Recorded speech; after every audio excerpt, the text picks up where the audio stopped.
Hello friends, welcome to QuickClear. Today I'm going to show you how you are going to convert PDF file into Word offline. So this is I prepared a journal article which is a PDF file. So I'll show you how to convert this PDF file into Word. If you want to convert online, there is some other video, you can check it.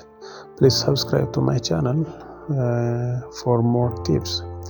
So let us begin. This is a journal article on my desktop. So you have to go for start menu, then search for Word, then click on Word.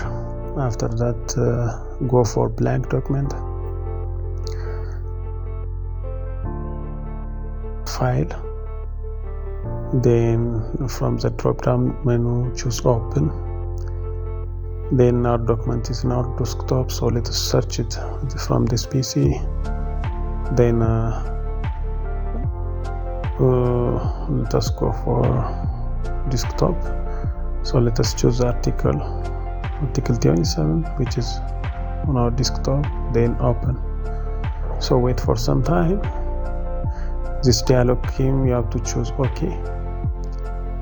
Then wait for some time. You see it is in progress. And then you see it is converted into Word. So this is editable, so you can easily convert PDF into Word offline by using Microsoft Word itself.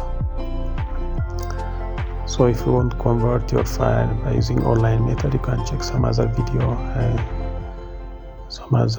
of mine. Thank you very much. Please subscribe to my channel.